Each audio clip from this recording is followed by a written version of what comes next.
Good evening दोस्तों, नमस्ते, अभिवादन आप सभी को। और आज मैं आपको अपडेट देने जा रहा हूँ। जैसा कि आप जानते हैं, भारत और कनाडा के जो रिश्ते हैं आजकल कुछ ज़्यादा ही हसीन हो रहे हैं। और उस जो जो खूबसूरती है इन रिलेशंस की आजकल मौजूदा टाइम में, उस पर जो अपडेट है वो बड़ा कमाल का आया हुआ है। तो मुझे लगा थोड़ा सा आपको उस पर दिया जाए। हम इंडिया पाकिस्तान तो रोज ही लगे रहते हैं इनके पीछे, तो इनको अगले वीडियो में दिखाया जाएगा। तो हुआ क्या है, कनाडा में इस समय जो सत्ता में हमारे प्रधानमंत्री हैं ट्रूडो साहब।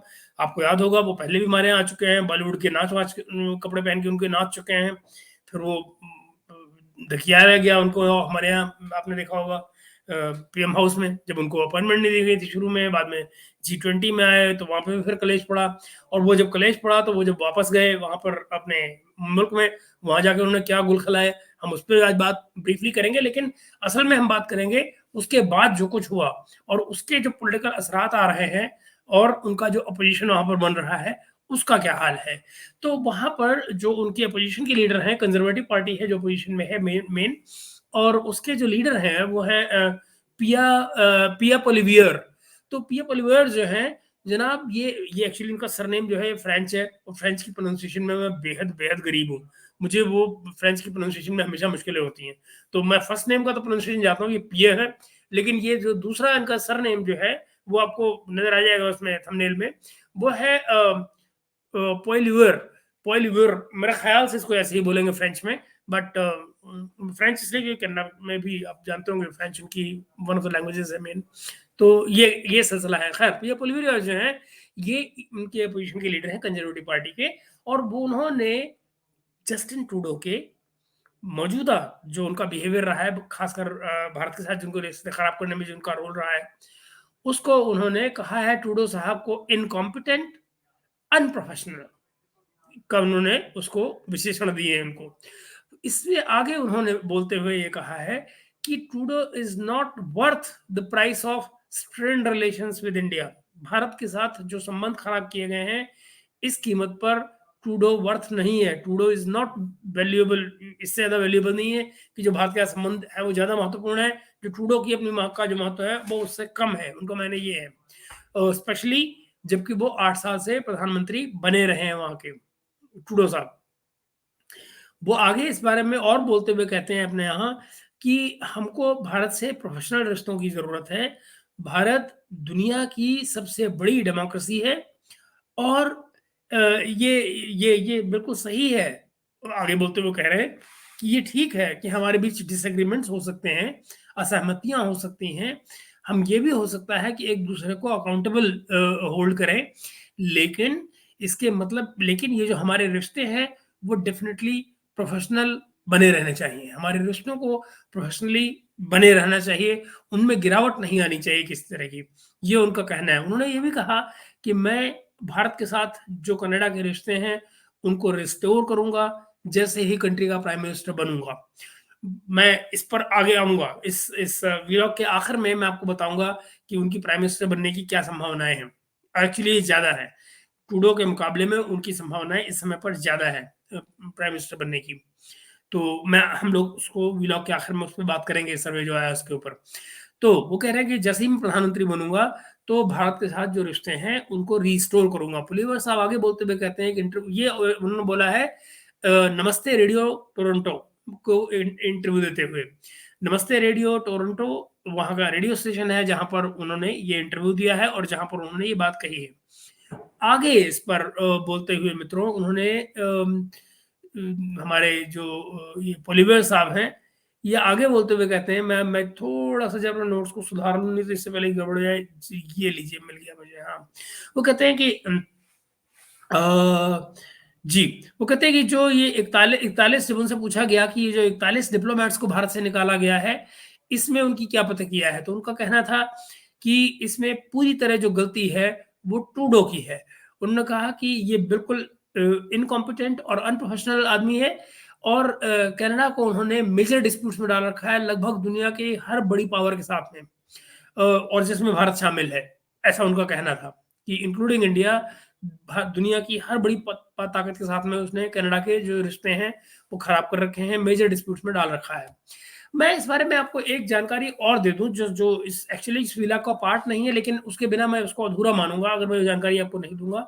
ये जो 41 डिप्लोमेट्स वाला एक किस्सा चल रहा है, इसको लेकर जो वो फाइव आइज़ वाला जो जो कंट्रीज़ हैं, वहाँ से भारत को ये कहा गया है कि आपको इतना हार्श स्टेप नहीं लेना चाहिए था। ये मैं आपको जानकारी में डाल रहा हूँ कि उन 5 देशों ने में यूएस शामिल है, ऑस्ट्रेलिया शामिल है, यूके शामिल है। इन मुल्कों ने न्यूज़ीलैंड ज़ाहिर है न्यूज़ीलैंड हालाँकि मैं न्यूज़ीलैंड को बड़ा महत्व नहीं देता हूँ, लेकिन फिर भी वो उन 5 में शामिल है।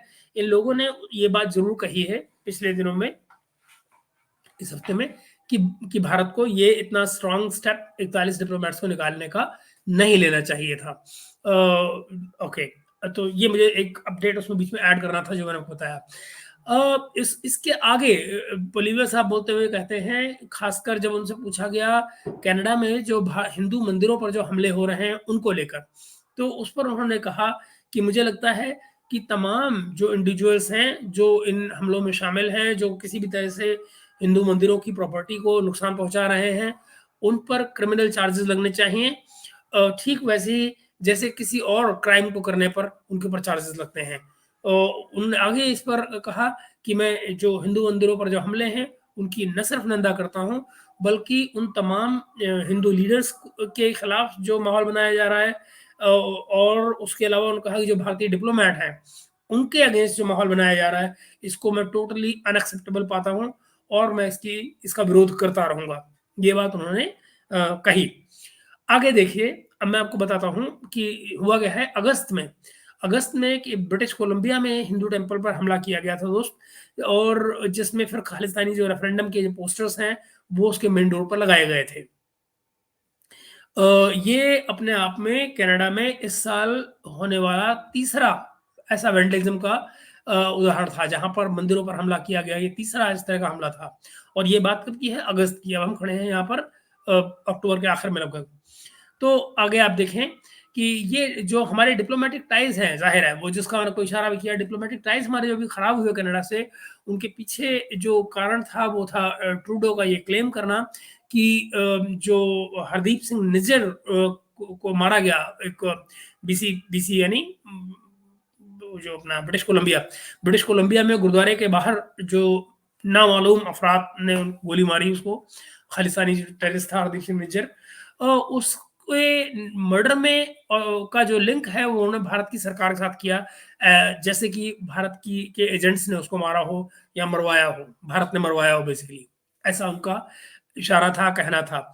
इस बात को लेकर उनको सब्सटेंशियल प्रूफ जब उनसे मांगे गए, तो कोई प्रूफ उन्होंने नहीं दिया। उन्होंने ये बातों-बातों में बस ये बात कही कि नहीं, हमने भारत को बता दिया था, हमने भारत को बता दिया था। लेकिन भारत को बताना या भारत को कोई एविडेंस देना, एविडेंस जैसी कोई चीज़ उन्होंने न तो दुनिया में किसी के साथ शेयर की, न ही भारत को दी, और न ही पब्लिक डोमेन में ऐसी कोई चीज़ डाली गई। तो इसको लेकर फिर क्या हुआ कि जब टेंशन्स दोनों कंट्रीज़ के बीच में बढ़ी, तो भारत ने डेडलाइन दिया उनके कनाडा के डिप्लोमेट्स को, और कहा कि अगर वो जो वांछित समय उनको जो दिया गया था कंट्री को छोड़ने के लिए, उसमें अगर वो नहीं कंट्री छोड़ते हैं, भारत को नहीं छोड़ते हैं, तो उनकी जो डिप्लोमेटिक इम्यूनिटी है वो खत्म कर दी जाएगी। तो जाहिर है उसके बाद में फिर वो 41 लोग यहाँ से निकल गए। नाउ बोलिविया साहब जो हैं, इससे आगे बात करते हैं वो कनाडा के फॉरेन रिलेशंस की, और उस पर वो कहते हैं कि जो अमेरिकन प्रेसिडेंट हैं जो बाइडेन, वो उनको किसी डोरमैट की तरह ट्रीट करते हैं, पायदान की तरह से ट्रीट करते हैं ट्रूडो को, और वो उसको किसी रैग डॉल की तरह से मैं रैग डॉल का सही अनुवाद भी नहीं कर पाऊंगा कि इमीडिएटली कि उसको हिंदी में क्या कहा जाए, मगर हाँ, जो रैग से बनी हुई जो डॉल है, वो लोग रैग डॉल की तरह से उसको थपड़ जाते रहते हैं, तो ट्रूडो को। तो ये परिस्थिति है जिसको वो फॉरेन रिलेशंस का नाम दे में बता रहे हैं। वो आगे वो बताते हैं मित्रों कि जो मैं आपको ये बता रहा हूँ कि आखिरी सर्वे, जो लास्ट सर्वे कंडक्ट किया गया है, वो था 22 सितंबर को एक सर्वे जो कंडक्ट किया गया है कनाडा में, उसमें बताया गया है कि जो लोग प्रेफर्ड चॉइस प्राइम मिनिस्टरशिप के लिए कर रहे हैं, वो इस कंजर्वेटिव पार्टी के लीडर पियर पोलिवियो को, जो ये बातें कह रहा है, उसको कर रहे हैं। इसके फेवर में करीब 40% लोग हैं। 10 में से 4 लोग जो हैं, वो इसके फ़ेवर में हैं।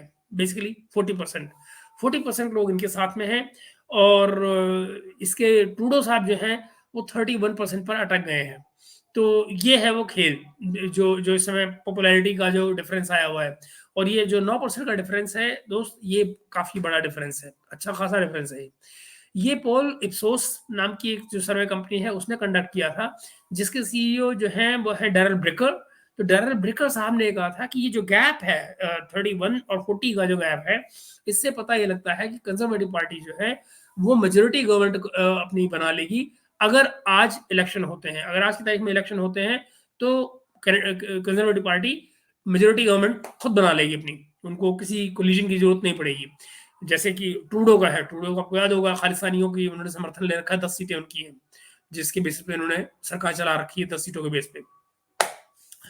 तो दोस्तों, अब आप अगर ये देखिए कि अगर आप ये देखें कि जो कैनेडियंस आज कैसा महसूस करते हैं, तो वो बड़े ही डिससैटिस्फाइड हैं, खासकर उस बात को देखते हुए कि कनाडा जिस तरफ जा रहा है, जिस डायरेक्शन में जा रहा है, उसको लेकर वो बहुत डिससैटिस्फाइड है। स्पेशली उनके जो पर्सनल एजेंडा पर जो चीज़ें हैं, देखिए मैंने आपको हमेशा ये कहा है, पेट से आगे कुछ नहीं है। तो जो ये जनता है, उसको सबसे पहले अपनी पर्सनल एजेंडे नज़र आते हैं, अपनी पर्सनल ग्रोथ नज़र आती है। और वैसे भी ये जो तमाम वेस्टर्न सोसाइटी है, उसमें ये पर्सनल एजेंडा हमेशा हम आगे चलता है। नेशनल एजेंडा पर्सनल एजेंडा से हमेशा जुड़ा हुआ रहता है। तो इंडिविजुअल की जो ग्रोथ है, माना ये जाता है कि जो इंडिविजुअल की ग्रोथ है, अगर वो होती है तो कलेक्टिव ग्रोथ जो है वो ऑटोमेटिकली होने लग जाएगी। अगर सब लोग ग्रो करने लग जाएँ तो सारा कंट्री ग्रो करने लग जाएगा ना। तो ये उनकी सोच होती है, यही उनकी काम करने का तरीका है, यही उनका बिज़नेस मॉडल है। और यही बात मैं बताने की कोशिश कर रहा हूँ कि उनका पर्सनल एजेंडा जो है वो हाई हाई है। और उसमें उनको ये लगता है कि इस समय जो डायरेक्शन का कनाडा ले रहा है, वो उनकी ग्रोथ के लिए, उनके पर्सनल एजेंडा पर जो प्रायोरिटीज़ हैं, उनके लिए ठीक नहीं है। अब आपको ये देखना होगा कि उनके पर्सनल एजेंडा पर हाई प्रायोरिटी आइटम्स हैं क्या? वो हाई प्रायोरिटी आइटम्स हैं जनाब, cost of living, access to housing, inflation. ये वो मुद्दे हैं जिन पर कैनेडियन वोट देंगे और वहां पर उनको ये लगता है Trudeau has failed to deliver, Trudeau वहां पर फेल हुए हैं। तो मित्रों, ये था आपका अपडेट और मैं चाहूंगा कि आप अपनी राय भी दें इस पे और ये भी बताएं कि ये जो जो एडजेक्टिव दिए गए हैं ट्रूडो को, डोरमैट और रैग डॉल की तरह के जो दिए जा रहे हैं, आप इनके बारे में क्या सोचते हैं? और अपने कमेंट्स में जरूर बताइएगा। और ये भी देखिएगा कि अगर ये पोलिवी आ जाते हैं प्रेसिडेंट प्राइम मिनिस्टर बन के कनाडा के, तो आपको क्या लगता है कि भारत और कनाडा के रिश्ते सुधर सकते हैं? क्या जाहिर है कि खालिस्तानियों पर कंट्रोल की उम्मीद बन सकती है? और फिर ये क्या दिशा ले सकते हैं?